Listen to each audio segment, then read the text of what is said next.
The new Senate will face one of the most momentous decisions in its opening hours on Wednesday, a vote on whether to change its rules to prohibit the widespread abuse of the filibuster. Americans are fed up with Washington gridlock. The Senate should seize the opportunity.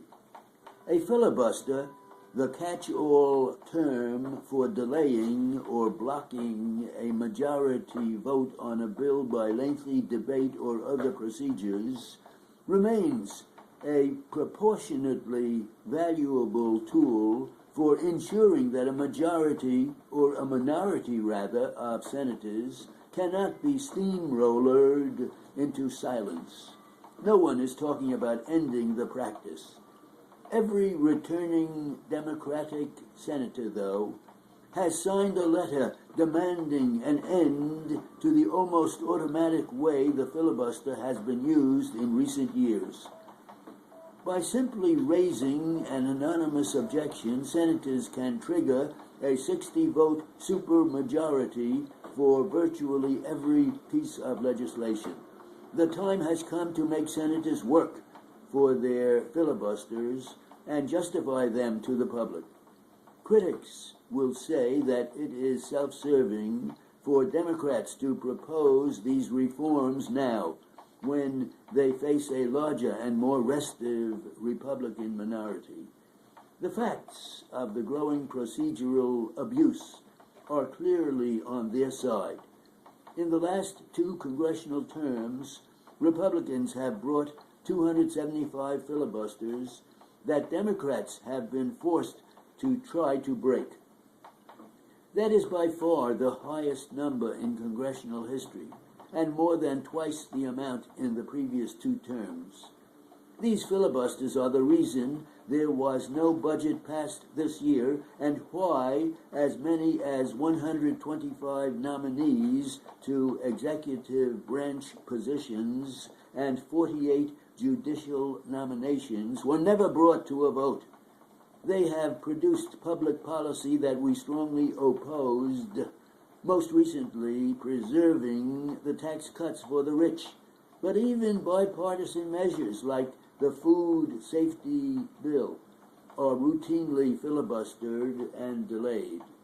The key is to find a way to ensure that any minority party, and the Democrats could find themselves there again, has leverage in the Senate without grinding every bill to an automatic halt.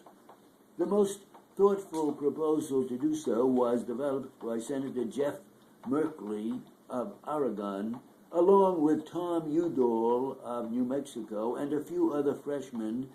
It would make these many changes. It, at least with respect to 10 senators, would have to file a filibuster petition, and members would have to speak continuously on the floor to keep the filibuster going. To ensure the seriousness of the attempt, the requirements would grow each day. 5 senators would have to hold the floor for the first day, in the second day, etc. Those conducting the filibuster would have to thus make their case on camera. A cloture vote of 60 senators would still be required to break the blockade. Republicans now routinely filibuster not only the final vote on a bill, but the initial motion to even debate it, as well as amendments and votes on conference committees. Breaking each of these filibusters adds days or weeks to every bill. The plan would limit filibusters to the actual passage of a bill. Harry Reid, the majority leader, frequently prevents Republicans from offering amendments because he fears they will lead to more opportunities to filibuster. Republicans say they mount filibusters because they are precluded from offering amendments. This situation would be resolved by allowing a fixed number of amendments from each side on a bill, followed by a fixed amount of debate on each bill. Changing these rules could be done by a simple majority of senators, but only on the first day of the session, which is Wednesday.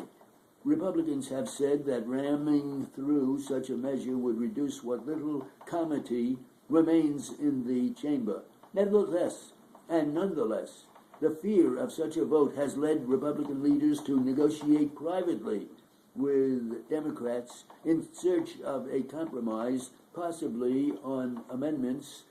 Any plan that does not require filibustering senators to hold the floor and make their case to the public would fall short. The Senate has been crippled long enough. For all their 21st century savvy, some high-tech companies have been using employment tactics that seem better suited to the feudal era. In December, the House Justice Department settled an antitrust suit with Lucasfilm over an egregious no solicitation agreement with rival Pixar. The studios regularly compete for digital animators, highly skilled professionals, but Pixar and Lucasfilm agreed not to cold call each other's employees and to notify each other when making an offer to the other company's employee. They also agreed that if one tried to poach one of the other's employees and the rival counter-offered, the poacher would not increase the pay package above the initial bid. Workers have a hard enough time making it in this economy without their bosses colluding to keep them from better job opportunities elsewhere. Without competitive bidding by employers, many workers would have little chance of getting a raise. The deal between the studios was, in effect, an anti-competitive tool to keep a lid on digital animators' pay.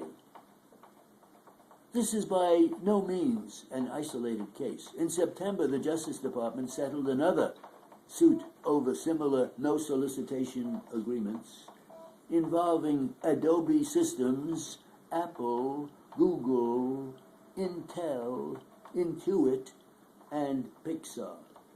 Both cases were settled under similar terms, forbidding the companies to cut deals to refrain from competing for employees, either cold calling or using other recruitment techniques. We hope the settlements will also serve as a reality check for these companies. They are supposed to be laying the technological groundwork for a better future.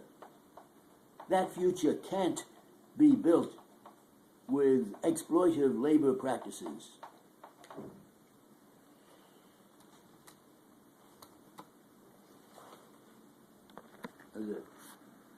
That's good.